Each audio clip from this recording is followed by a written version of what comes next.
The conflict between Iran and Saudi Arabia always seems never-ending, but the situation was not so tense in the beginning, as their story can be traced back to nearly 100 years ago.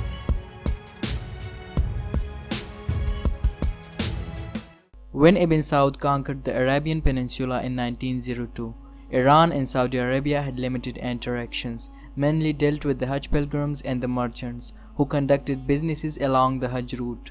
However, after the establishment of the Kingdom of Saudi Arabia in 1932, the relationship between the two became that of mutual interest. Both wanted the British departure and the prevention of the Soviet influence. A fundamental shift occurred in the relationship in 1979 after the Iranian Revolution. The revolutionaries wanted the revolution to sweep through the Islamic world. Tehran was competing with Riyadh for the leadership of the global Muslim community, and considered KSA as an obstacle to propagation of the revolution in its neighbors. Thus, Iran's goal to export its brand of Shia revolutionary Islam collided with the Saudis' claim over the leadership of the Islamic world.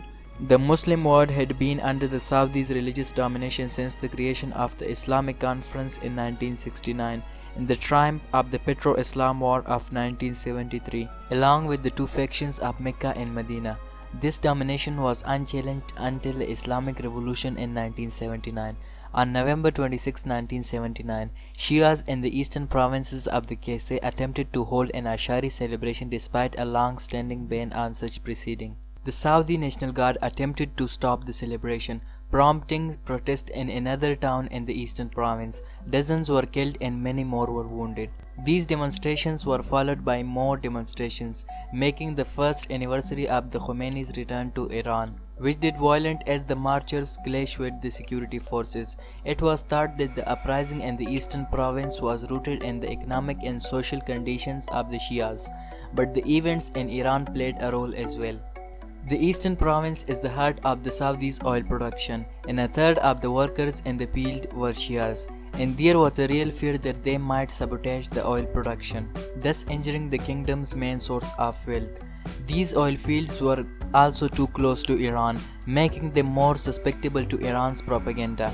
The uprising, however, did not trigger a Saudi turn against the Iranian regime. In the September of 1980, Iraq invaded Iran. KSA tried to balance both sides of the conflict, but later on Baghdad was turning in Tehran's favor. Riyadh was warned as Khomeini saw the war as a conduit to export the revolution. He believed once Iraq fell, so would the rest of the Gulf.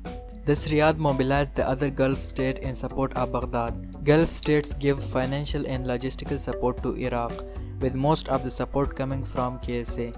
The kingdom did whatever it could to assist Iraq's war effort short of military participation because of the Saudis' fears of the Iranian retaliation.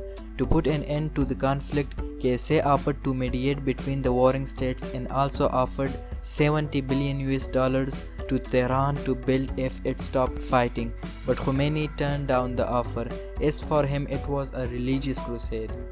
In 1984, Iran started tanker war against Iraq and targeted tankers of the countries supporting Iraq.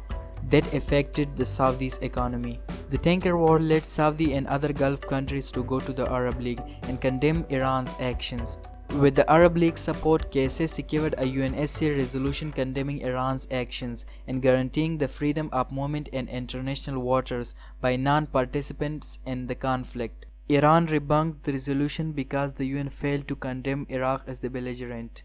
The resolution led to the secret negotiation between Tehran and Riyadh to find ways of ending conflict, but failed.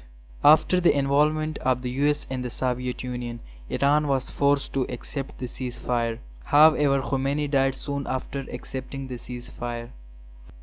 The end of the Iran-Iraq war and the subsequent death of Khomeini marked a transition in the relationship between KSA and Iran. After Khomeini died, President Rafsanjani came to power. During his presidency, Iran's foreign policy turned a corner. It moved away from openly advocating exploitation of the revolution and focused instead upon rebuilding its shattered infrastructure and economic ties. Rafsanjani's successor Khatami embarked Rafsanjani's policies and perpetuated them.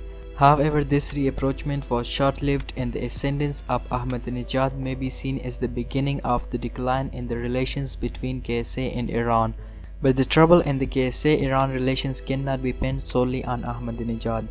Instead, some external events such as the US intervention in Iraq in 2003 and the Arab Spring in 2011 also played a role in the demise of the relationship. US intervention in Iraq did not stop the rapprochement, but it stalled the process. Neither KSA nor Iran approved the US intervention in Iraq. Iran was against any involvement of the US in the Gulf. Saudi conversely did not fear American expansion, but rather feared a potential power vacuum that America's intervention and the Saddam's removal from the power would cause. Saudi was fearful that Iran would take advantage of this vacuum. Iraq is 80% Shia. Riyadh assumed that any Iraqi government would be naturally inclined to support Iran in its policies. Thus, Saudi fear was soon to become a reality. 8 years later, when the US was preparing to leave Iraq, a series of protest movements erupted across the Middle East and North Africa.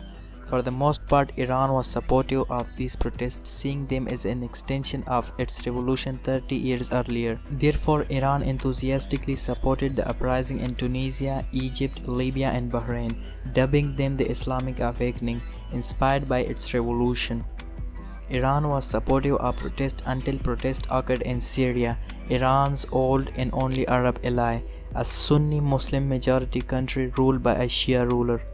Iran was not prepared for the Syrian uprising and instantly denounced them as being part of the American and Israeli conspiracy against Bashar al-Assad. On the other hand, Saudi overall was against the Arab Spring, since the movement was in direct conflict with its support of the status quo in the region.